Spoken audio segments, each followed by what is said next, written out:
Shalom, selamat malam jemaat Tuhan yang terkasih. Kita berjumpa kembali dalam program Mesbah Keluarga yang khusus membahas mengenai pendalaman Alkitab. Dan seperti biasa, sebelum kita mendengarkan pemberitaan firman Tuhan, kita akan menaikkan beberapa pujian. Untuk itu, saya ajak jemaat Tuhan yang terkasih, mari kita siapkan hati serta pikiran kita untuk memuji dan memuliakan namanya. Kita angkat satu pujian, Gunung Kudus-Mu. Terima kasih Tuhan. Lalu sampai malam hari ini Tuhan, kami masih diberi kesehatan baik, masih diberi kesempatan untuk bersekutu dengan Engkau Tuhan. Biarlah ibadah pada malam hari ini menyenangkan hati-Mu Tuhan. Bawaku ke Gunung Kudus-Mu, di tempat kediaman-Mu. Biar kemuliaan melingkupi hidupku, dan jiwaku kan dipuaskan. Hanya dekat-Mu, itu yang ku perlu. Kau sumber penghiburanku, dan Kau yang ubahkan air mataku jadi lembah yang bermata air. Sebab itu ku memuji-Mu, Engkau Allahku. Mulutku kan selalu puji-Mu, dan angkat tangan sembah-Mu, tinggikan nama-Mu. Yesus, kemuliaan bagi-Mu.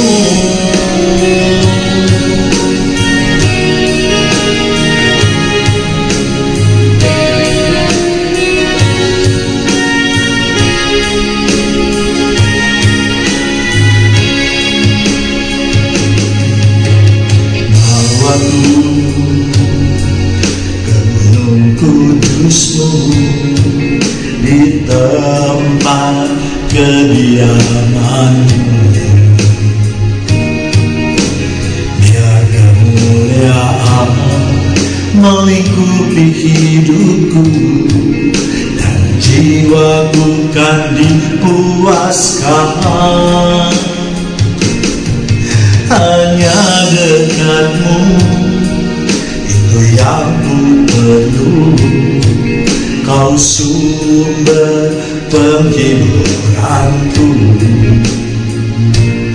dan Kau yang ubahkan air mataku jadi lembah yang bermata air. Mari kita bersuara hati kita.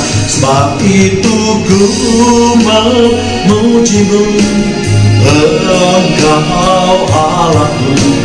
Mulutku kan selalu puji-Mu, dan angkat tangan sembah-Mu, tinggikan nama-Mu.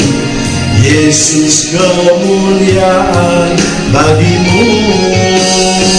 Sebab itu ku memuji-Mu, Engkau Allahku. Mulutku kan selalu puji-Mu, dan angkat tangan sembah-Mu, tinggikan nama-Mu. Yesus, kemuliaan bagi-Mu. Yesus, kemuliaan bagi-Mu. Yesus, kemuliaan bagi-Mu.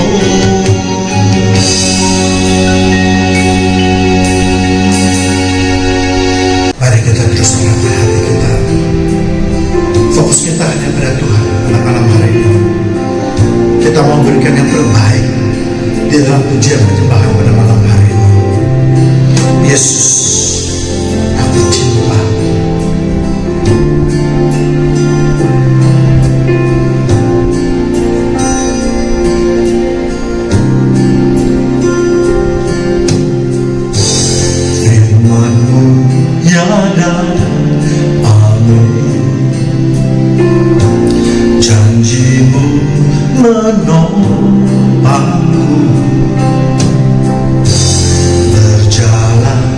bersamamu di setiap musim hidupku.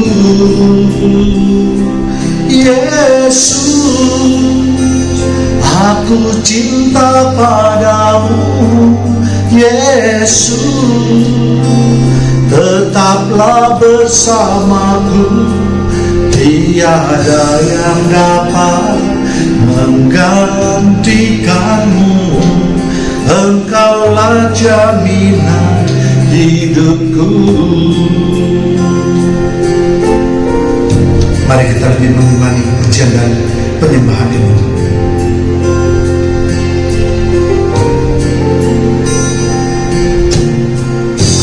Firman-Mu ya dan amin,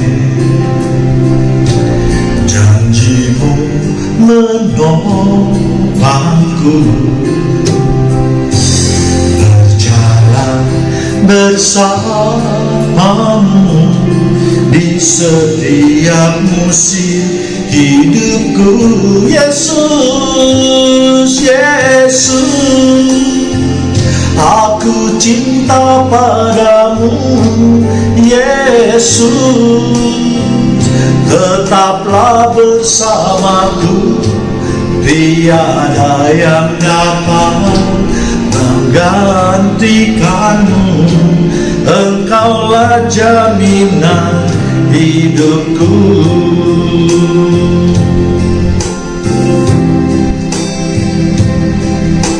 Sebab Kristus adalah yang bagi semua janji Allah.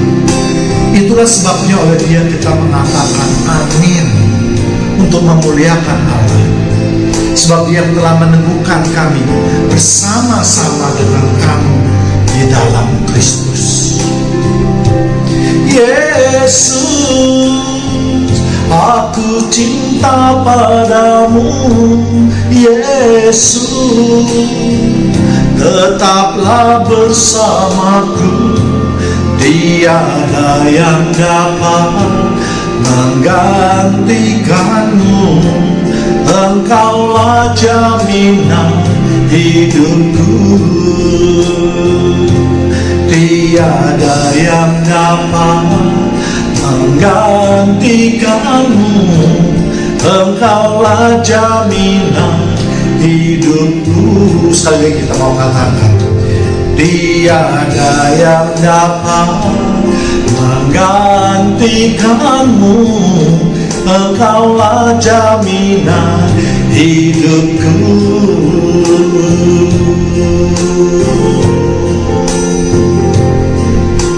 Selamat malam jemaat Tuhan yang terkasih. Kita berjumpa kembali dalam program Mesbah Keluarga yang khusus membahas mengenai pendalaman Alkitab. Dan pada malam hari ini kita sama-sama akan belajar suatu topik yang saya beri judul penggenapan di kitab Yesaya, yaitu pasal 24 ayat 4 sampai 6. Namun seperti biasa, sebelumnya kita akan berdoa terlebih dahulu. Terima kasih Tuhan, kalau pada malam hari ini kami semua masih diberi kesempatan untuk terus bersekutu dengan Engkau. Biarlah Tuhan Roh Kudus terus bekerja di dalam hati kami, agar kami mempunyai kerinduan semacam ini. Malam ini kami mau duduk di kaki Tuhan, mendengarkan sabda-Mu. Bersabdalah Tuhan melalui hamba-Mu yang hina ini, sebab tanpa urapan Roh Kudus, hamba-Mu tidak akan mampu melakukan apa-apa. Dalam nama Tuhan Yesus kami sudah berdoa dan mengucapkan syukur. Mari sama-sama yang siap untuk menerima kebenaran firman Tuhan, kita katakan amin. Seperti kita ketahui, COVID-19 ini masih ada di antara kita dan telah merusak tatanan dunia secara keseluruhan, dan kelihatannya akan kembali ke masa beberapa puluh tahun yang lalu, baik itu ilmu perkembangan kedokteran maupun bidang ekonomi. Yang tentu yang berbeda, yang maju adalah sebuah bisnis yang mengandalkan sosial media, ya. Di bidang kedokteran kita lihat sampai saat ini belum diketemukan vaksin yang tepat, ya, yang dapat dipakai untuk menanggulangi COVID-19 ini, apalagi obatnya, ya. Walaupun beberapa negara terus berusaha sudah dengan sekuat tenaga, namun ternyata hasilnya belum memuaskan ya. Bahkan kita tahu kita yang sudah menerima vaksin 2 kali pun masih dapat terpapar oleh COVID-19 ini yang mereka sebut dengan Omicron itu ya. Demikian juga dengan perekonomian dunia ya, yang sampai saat ini masih belum mencapai seperti apa yang kita harapkan. Bahkan terjadi inflasi yang tinggi di beberapa negara karena mereka berusaha untuk memompa pertumbuhan ekonominya ya. Dan keadaan ini boleh dikatakan berbahaya ya, karena sewaktu-waktu akan menjadi bom yang akan meletus, yang akan menghancurkan perekonomian dunia ya. Dan kalau kita lihat sejarah daripada pandemi yang terjadi di muka bumi ini seperti COVID-19 ini bukanlah yang pertama ya, tetapi sudah ada beberapa pandemi sebelumnya yang juga hebat dalam jumlah korban yang cukup besar ya. Namun karena terjadinya untuk masa yang lalu di mana teknologi belum berkembang pesat seperti sekarang, maka banyak orang yang belum bisa membayangkan keadaan sebenarnya pada waktu itu ya. Pada zaman dahulu penerbangan pun masih sangat terbatas karena harga tiket yang sangat mahal ya, hanya dapat menjangkau kalangan atas saja. Tetapi pada zaman sekarang harga tiket itu sudah terlalu murah, bahkan ada yang lebih murah daripada transportasi di darat ya. Juga belum berkembangnya media sosial pada waktu itu, sehingga semua peristiwa tersebut hanya bisa dilihat di ya mungkin TV atau koran yang memang pemberitaannya sangat amat lambat ya, sangat jauh kalau dibandingkan dengan sekarang ini ya. Semua netizen bisa menjadi reporter. Ada satu kejadian langsung mereka mengambil HP, langsung mereka memvideokan. Bahkan ya TV-TV yang terkemuka yang belum mendapatkan peristiwa tersebut, mereka malah mengambil ya film-film atau video-video yang diambil oleh para netizen. Itulah sebabnya penyebaran COVID-19 yang kita tahu semuanya dimulai dari kota Wuhan, kemudian bisa menyebar cepat ke seluruh dunia ya. Sebagai bahan pertimbangan atau perbandingan, mari kita lihat beberapa pandemi yang juga merenggut nyawa manusia dalam jumlah yang besar ya. Yang pertama misalnya yaitu Justian ya, yang terjadi pada tahun 540 sampai 542 ya. Penyakit ini memiliki tanda seperti munculnya bisul yang bernanah, terutama di ketiak dan selangkangan, disertai dengan demam. Korban penyakit ini diperkirakan 25 juta. Penyebabnya adalah tikus dalam jumlah besar yang terbawa dari sebuah kapal ke Mesir ya. Kemudian yang kedua yaitu Antonine Plague ya, dari tahun 165 sampai 180 ya. Nah, penyakit ini juga dengan tandanya tubuh penyakit berbintik-bintik merah dan hitam seperti cacar, batuk, kerongkongan, kering, demam, dan diare. Meskipun banyak tabib terkenal dikerahkan untuk menangani penyakit ini, namun penyakit ini tetap menelan korban yang cukup besar, yaitu 5 juta. Penyebabnya pada waktu itu dianggap tulah ya, karena ada tentara Romawi yang membuka peti-peti emas di kuil Apollo ya.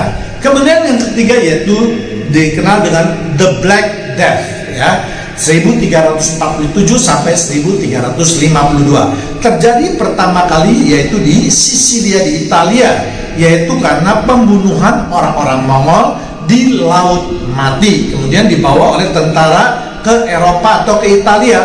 Korban atau data yang resmi itu menyebutkan 50 juta, tetapi menurut data yang tidak tertulis itu kurang lebih 100 juta. Ini merupakan pandemi yang paling buruk sepanjang sejarah manusia. Tanda-tandanya juga demam, muntah-muntah, diare, kemudian timbul bisul-bisul bernanah, kemudian menghitam ya. Kemudian yang keempat yaitu flu burung tahun 1918 sampai 1920 ya. Terjadi pertama kali di Spanyol yang memiliki tanda-tanda seperti virus corona ya. Dan penanganannya juga dilakukan seperti COVID-19 ini, yaitu memakai masker, sering mencuci tangan, menjaga jarak ya. Jadi apa yang sekarang kita lakukan adalah merupakan pengulangan yang dilakukan pada masa flu Spanyol tersebut. Korban yang jatuh juga diperkirakan 50 juta ya. Jadi kalau kita perhatikan semua penyakit pandemi ini mempunyai ciri-ciri yang hampir sama. Kemudian kita juga akan melihat beberapa musibah yang pernah terjadi di muka bumi ini berdasarkan Alkitab. Hal pertama yang dilakukan Allah ialah menghancurkan kehidupan di bumi dan manusia adalah ketika Allah mendatangkan air bah, di mana hanya keluarga Nuh saja yang diselamatkan. Walaupun Allah menyesal dan berjanji tidak akan mendatangkan musibah sebesar itu lagi, namun bukan berarti manusia bisa berperilaku seenaknya.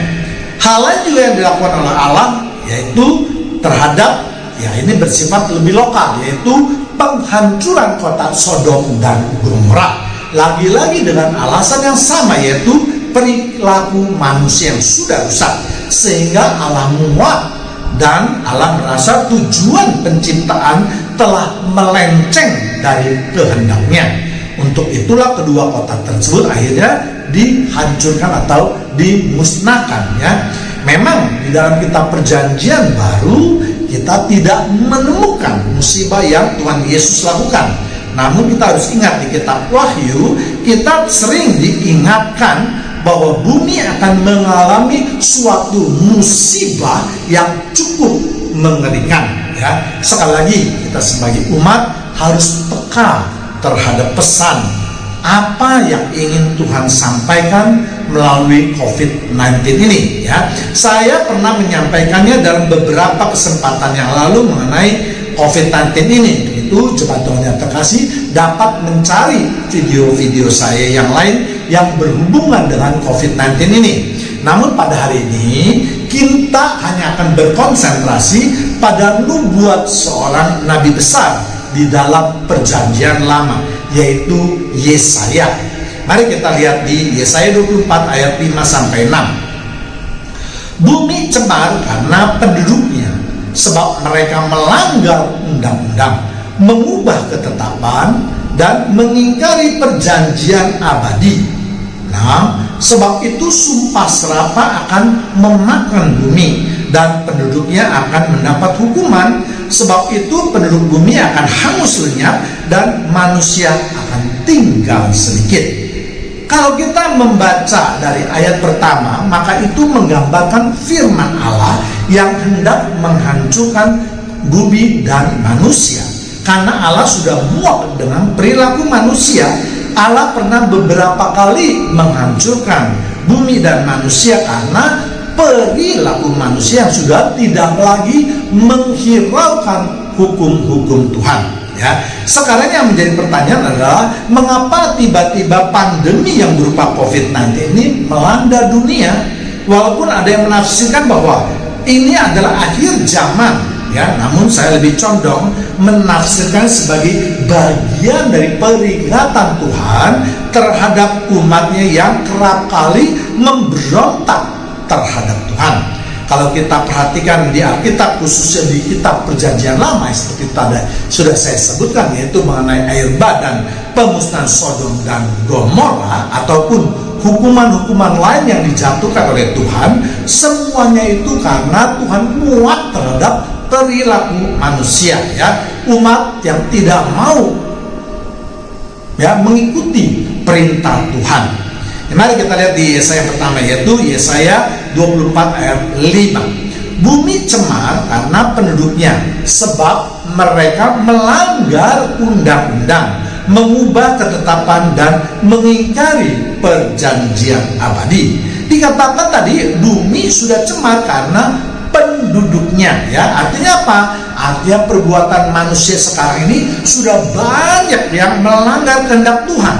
Manusia sudah tidak takut lagi terhadap perintah Tuhan, ya. Bahkan manusia sudah berani memberontak dan sebagian malah menantang Tuhan sebagai penguasa alam semesta ini, ya.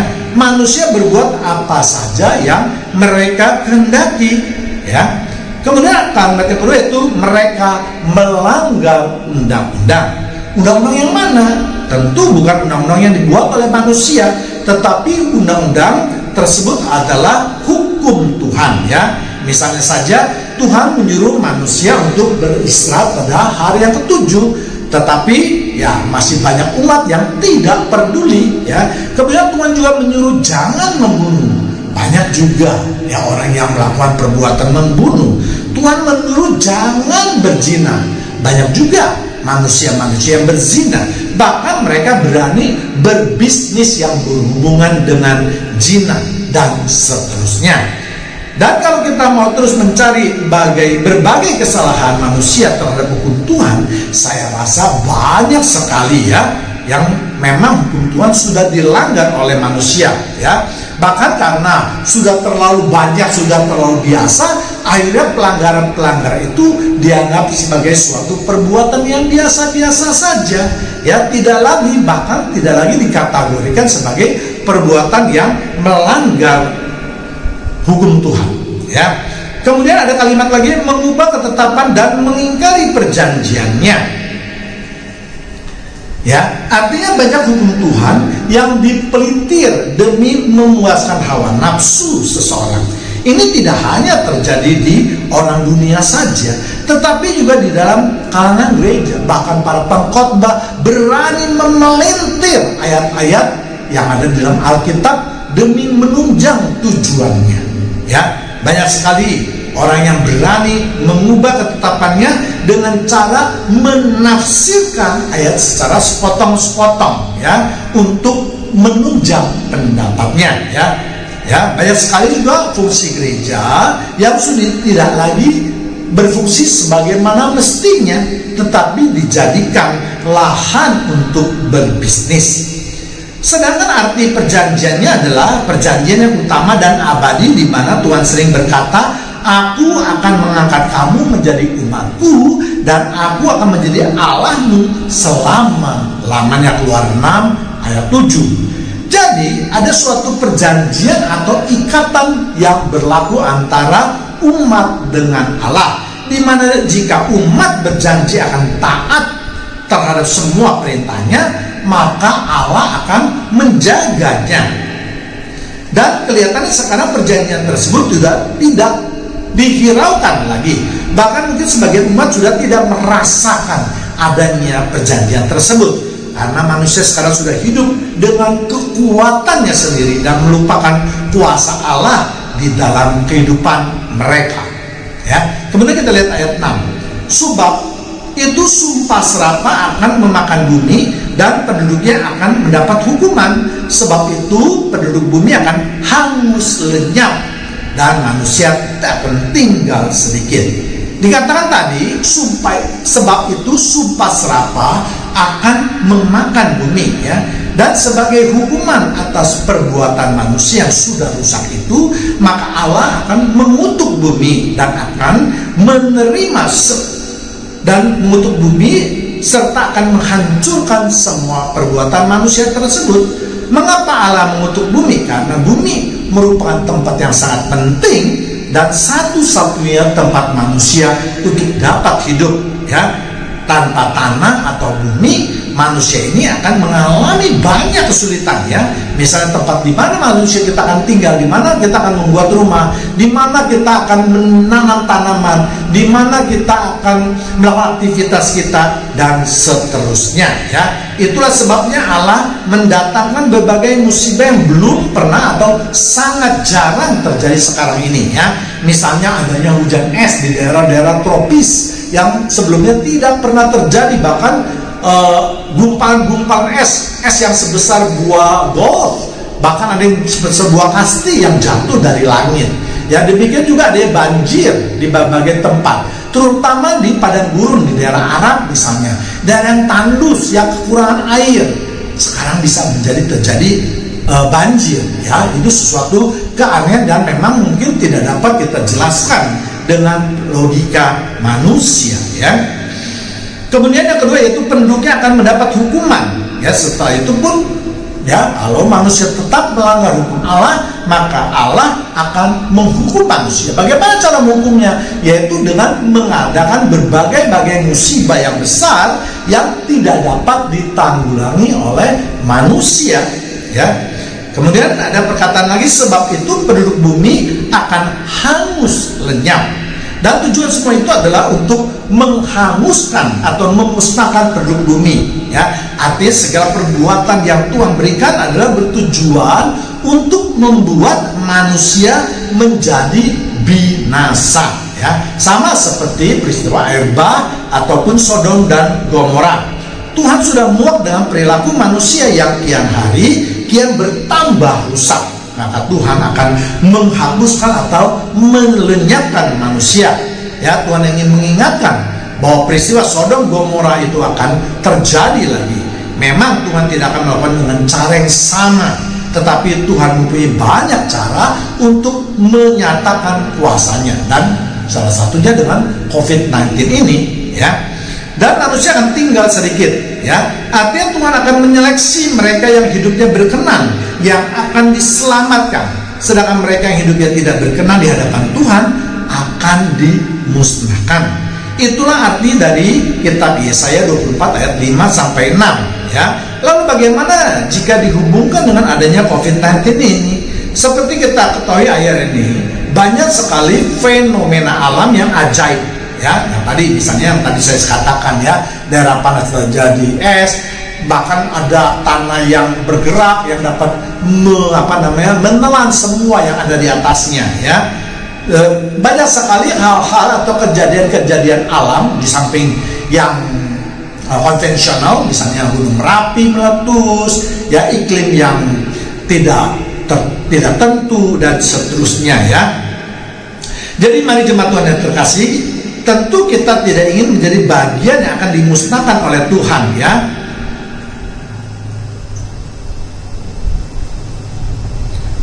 waktu sudah semakin dekat dan saya yakin kita semua menyadarinya. Ya, yang harus kita perhatikan adalah perilaku kita jangan lagi seperti biasa lagi, seolah-olah kita akan hidup 1000 tahun lagi. Ya, sehingga kita merasakan akan masih banyak waktu untuk melakukan pertobatan. Ya, Tuhan telah menyatakan banyak tanda-tandanya jemaat Tuhan yang terkasih, supaya kita bertobat dan terus kita memperbaiki perilaku kita dari hari ke hari. Bahkan untuk bangsa-bangsa satu saja Tuhan sudah banyak melakukan penuaian jiwa. Masakan kita umatnya malah bertindak masa bodoh. Ya, dan saya percaya jika perilaku manusia tidak berubah, Tuhan akan memberikan tanda-tanda kuasanya. Tidak tertutup kemungkinan maka Tuhan akan mendatangkan bencana yang lebih besar lagi. Ya, karena COVID-19 ini diprediksi oleh WHO tidak akan berakhir dengan cepat. Jika obat COVID-19 ini benar-benar tidak diketemukan, maka itu berarti kita harus berdampingan hidup dengan COVID-19 ini. Apa artinya? Artinya mereka yang mau taat, mereka yang mau mendisiplinkan diri, yang mau bertobat, mereka itulah yang diselamatkan. Banyak berdoalah supaya kita juga diselamatkan. Ya, memang banyak doa yang sudah dipanjatkan oleh bangsa-bangsa, tetapi ternyata COVID-19 ini tetap saja, walaupun kelihatannya memang sudah berkurang, ya, tetapi tetap dia berevolusi terus virusnya, ya, dan kita tidak tahu sampai kapan. Karena saya dengar booster di negara kita ada yang bilang 6 kali, ada yang 3 kali 6 kali, tetapi di luar negeri ada yang sampai 9 kali boosternya. Ya, kita tidak tahu apakah ada gunanya booster tersebut, ya, karena jelas kalau virus COVID-19 itu terus berevolusi, terus, maka kiranya ya apa yang kita terima vaksin maupun booster itu tidak terlalu bermanfaat besar, ya. Memang akan mencegah, menguatkan tubuh kita, tetapi jelas tidak akan menyembuhkan, ya. Jadi sekali lagi, mari jemaat Tuhan yang terkasih, janganlah kita apatis terhadap apa yang telah terjadi dengan COVID-19 ini. Mari kita terus berseru untuk menyatakan pertobatan kita, memohon pengampunan dan memperbaiki perilaku kita.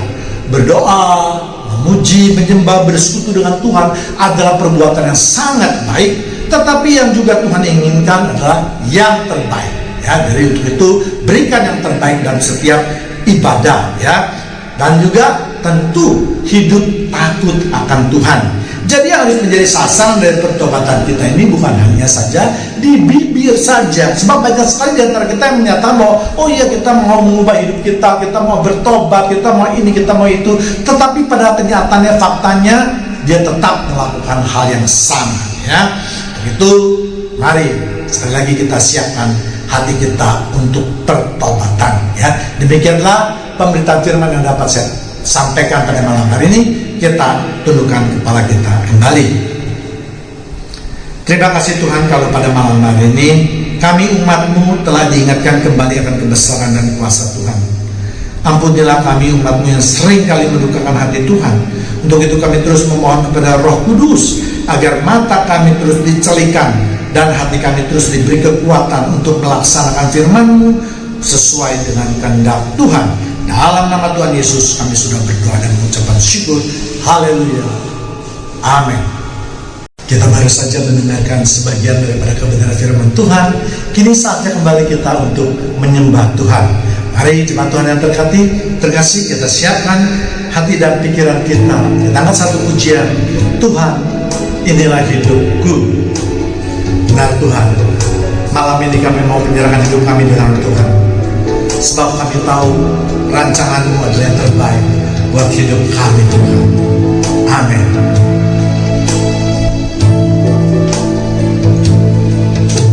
Tuhan, inilah hidupku, ku serahkan padamu segala cita-citaku, masa depanku menjadi milik-Mu. Jadikan kami terang-Mu di tengah kegelapan dunia, membawa bangsa-bangsa kepadamu. Tuhan, ini kerinduanku bagi-Mu Tuhan, seluruh hidupku. Pakailah Tuhan bagi kemuliaan-Mu, genapi seluruh rencana-Mu, sampai bumi penuh kemuliaan-Mu. Mari kita lebih mengimani pujian ini.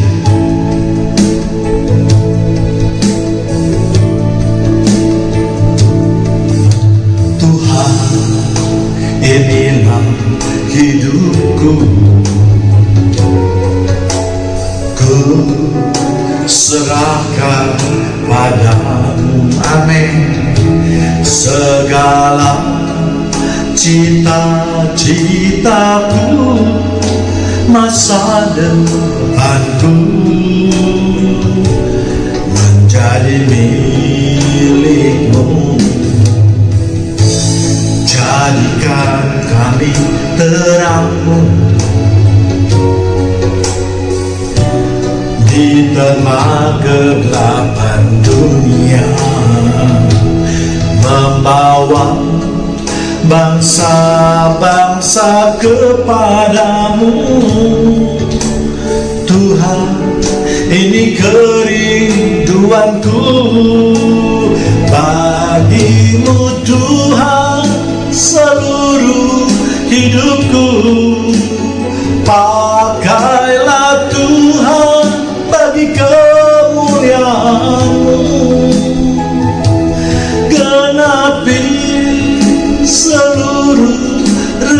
rencanamu, sampai bumi penuh kemuliaan-Mu.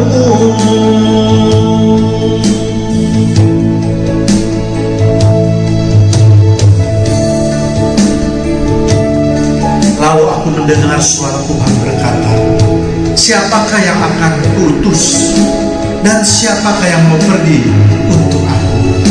Maka sahutku, ini aku, utuslah aku Tuhan.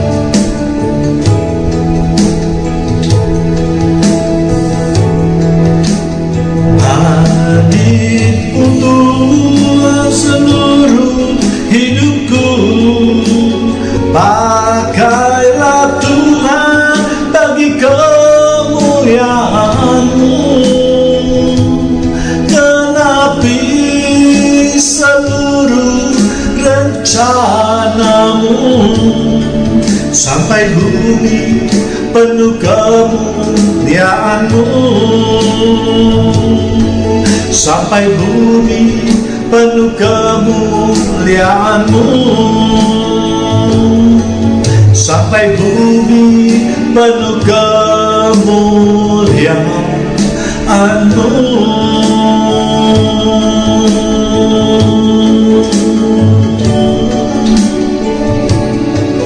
Kita sudah berada di penghujung ibadah Mesbah Keluarga pada malam hari ini.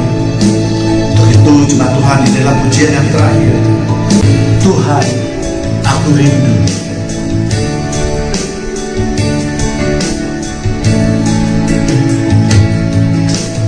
Tuhan, aku rindu. Tuhan, aku siap. Penuhi aku dengan Roh-Mu, ku rindu lawatan-Mu.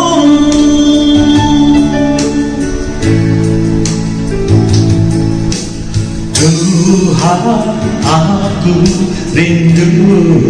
Amin. Tuhan, aku siap. Penuhi aku dengan Roh-Mu, ku rindu lawatan-Mu. Ku rindukan Kau hadir di sini saat ini, Yesus.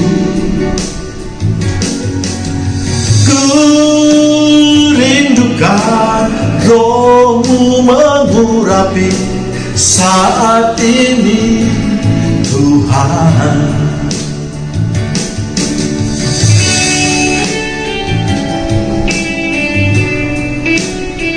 Kami rindu akan pengurapan yang berasal daripada-Mu. Biarlah Kau memuaskannya.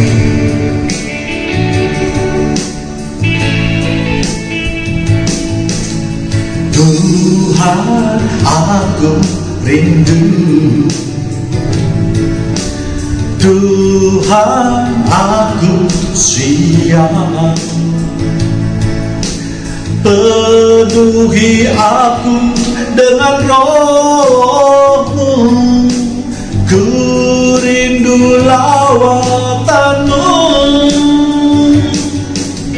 Ku rindukan Kau hadir di sini saat ini, Yesus. Ku rindukan Roh-Mu mengurapi saat ini, Tuhan. Ku rindukan Kau hadir di sini saat ini, Yesus. Ku rindukan Roh-Mu mengurapi saat ini, Tuhan. Demikian Demikianlah program Mesbah Keluarga pada malam hari ini. Kita akan berjumpa kembali pada minggu depan pada jam yang sama. Tuhan Yesus memberkati kita semua. Amin.